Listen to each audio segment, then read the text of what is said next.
Diamond Harbour Lok Sabha কেন্দ্রের মেটিয়াবুরুজ বিধানসভা অঞ্চলে একটি জনসভায় অভিষেক বন্দ্যোপাধ্যায় বুধবার বক্তব্য রাখলেন। তিনি তার বক্তব্যে বলেন, মেটিয়াবুরুজ বরাবরই তৃণমূল কংগ্রেসকে নিরাশ করে না। লোকসভা আসনে 2019 সালে মেটিয়াবুরুজে 7টি বিধানসভা আসনের মধ্যে সর্বপ্রথমে ছিল, সেই কথা বলেছেন তিনি। একই সঙ্গে তিনি বলেন, ডায়মন্ড হারবার লোকসভা কেন্দ্রের নির্বাচনেও বারবার এই মেটিয়াবুরুজ অগ্রগামী ভূমিকা নিয়েছে। সুতরাং মেটিয়াবুরুজে বিভেদের বীজ স্থাপন করে বিজেপি যে চেষ্টা চালাচ্ছিল, সেই চেষ্টা যে ফলপ্রসূ হবে না, সে কথা বলেন অভিষেক বন্দ্যোপাধ্যায়। অভিষেক বন্দ্যোপাধ্যায় তার ভাষণে মেটিয়াবুরুজের সমস্ত অধিবাসীদের এবং বিশেষ করে খালেক মোল্লা এবং রঞ্জিত শীলকে অনুরোধ করেন যে তারা যেন তৃণমূল কংগ্রেস হয়ে সার্বিক শক্তিকে সংহত করেন। উল্লেখযোগ্য, খালেক মোল্লা হচ্ছেন বিধায়ক এবং তৃণমূল কংগ্রেসের সভাপতি হচ্ছেন রঞ্জিত শীল। যবে থেকে আমাদের সরকার প্রতিষ্ঠিত হয়েছে, 11 সালের পর থেকে মেটিয়াবুরুজে কি কাজ করেছি এলাকার মানুষ জানে, সর্বজন বিদিত। কলকাতা কর্পোরেশনের তরফ থেকে 140 নম্বর ওয়ার্ডে বুস্টিং পাম্প স্টেশন থেকে শুরু করে এই মেটিয়াবুরুজকে বিজেপি আর যারা সাম্প্রদায়িক রাজনীতি করে তারা বৈষম্যের নজরে দেখত। এই মেটিয়াবুরুজের মাটিতে কলকাতা শহরের মধ্যে 100 ফুটের জাতীয় পতাকা আঁকড়া ফটোকে আমরা 2018 সালে প্রতিষ্ঠিত করেছিলাম। এই মেটিয়াবুরুজে আমরা ওদিকে নেচার পার্ক থেকে সন্তোষপুর অটো স্ট্যান্ডের রাস্তা 5 কোটি টাকা খরচা করে পিডব্লিউডিকে দিয়ে হয়েছে, আর এখন সন্তোষপুর অটো স্ট্যান্ড থেকে কারবালা ক্রসিং রেলমোড় অবধি রাস্তা হচ্ছে। যত দ্রুত সম্ভব কাজ সম্পূর্ণ হবে। গার্ডেন রিচে মাল্টি সুপার স্পেশালিটি হাসপাতাল হয়েছে। আমরা কথা দিয়ে কথা রাখার লোক।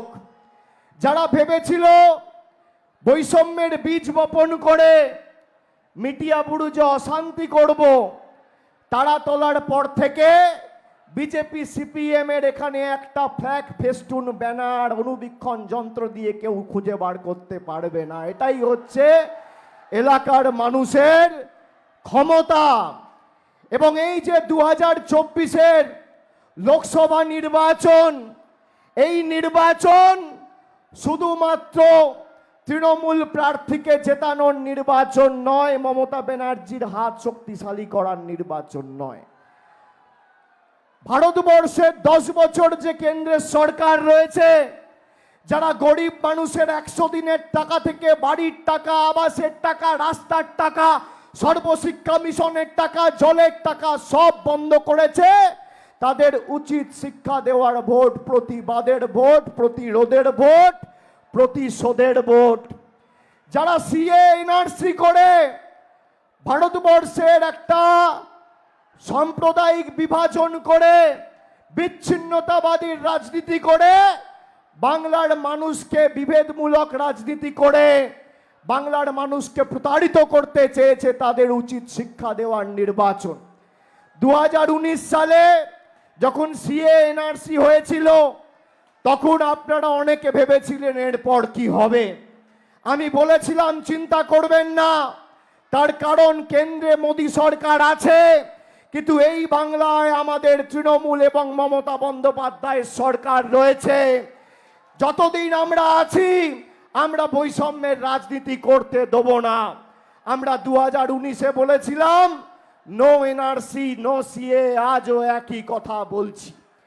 আপনারা দেখেছেন 5 বছর ধরে বিজেপি আমাদের সাথে রাজনৈতিকভাবে লড়তে পারেনি। কখনো ইডি, কখনো সিবিআই, কখনো এনআইএ তৃণমূল কংগ্রেসের কর্মী সমর্থকদের চমকানো ধমকানোর চেষ্টা করেছে।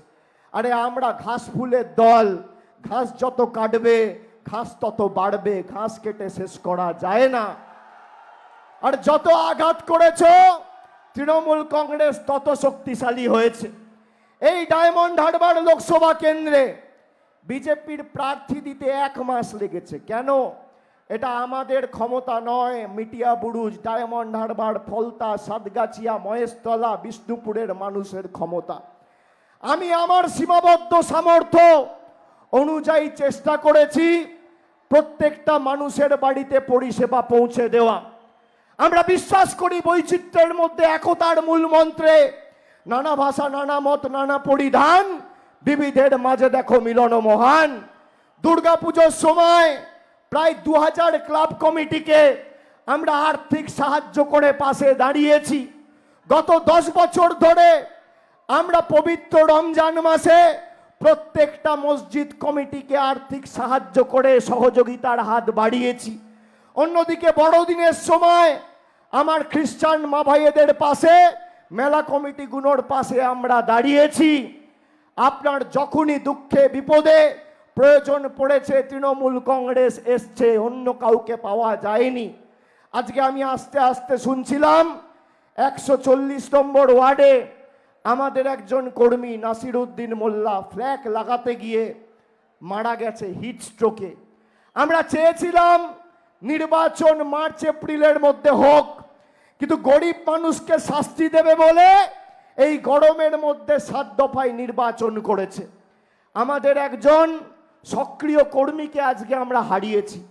চিন্তার কিছু নেই, যতদিন আমরা আছি আমি নাসিরের পরিবারকে বলবো, এই এলাকায় যতদিন আব্দুল খালেক মোল্লা, অভিষেক বন্দ্যোপাধ্যায় আর রাজ্যে মমতা বন্দ্যোপাধ্যায় সরকার আছে, তার পরিবারের সব দায় দায়িত্ব আমি আমার কাঁধে তুলে নিচ্ছি। আপনারা চিন্তা করবেন না, আপনারা চিন্তা করবেন না।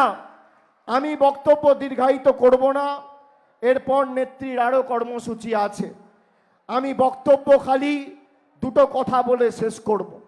যারা 10 বছর ধরে গরিব মানুষকে কষ্ট দিয়ে বঞ্চিত, লাঞ্ছিত, নিপীড়িত, অত্যাচারিত, শোষিত করে রেখেছে, তাদের যোগ্য জবাব দেওয়ার ভোট এই ভোট। हर चोट का जवाब वोट से देना है। 10 साल में जो लगातार चोट पे चोट, चोट पे चोट, चोट पे चोट आया, आने वाला 1 तारीख को 2 नंबर बटन दबा के उस चोट का जवाब वोट से देना है। जो डरार पैदा करके हमारा हक हमसे छीनना चाहा, मैं उस बीजेपी वालों को कहना चाहता हूं कि कश्मीर से लेके कन्याकुमारी ये देश सबका है, हिंदुओं का है, मुसलमानों का है, सिख का है, ईसाई का है, बौद्ध का है, जैन का है, सबका है। इस धरती पे मेरा जितना हक है आपका उतना ही हक है। राहत इंदौरी साहब ने कहा था ना कि किराएदार है, जाकी मकान थोड़ी है। किराएदार है, जाकी मकान थोड़ी है। सभी का खून है, सभी का खून है इस मिट्टी में शामिल। किराएदार है, जाति मकान थोड़ी है, सभी का खून है इस मिट्टी में शामिल।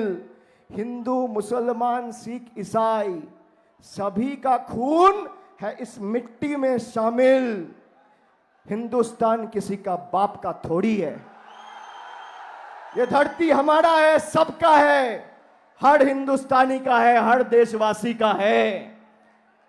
और जो सोचता है डरा के धमका के हमें रोकेंगे, हम ना रुकने वाले हैं, ना झुकने वाले हैं, ना टूटने वाले हैं।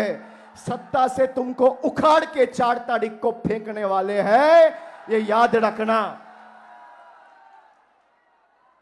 একটা ছোট্ট শায়রি বলে শেষ করি। है अंधेरा बहुत, सूरज निकलना चाहिए। है अंधेरा बहुत, सूरज निकलना चाहिए। अब कुछ भी हो, मौसम बदलना चाहिए। है अंधेरा बहुत, सूरज निकलना चाहिए।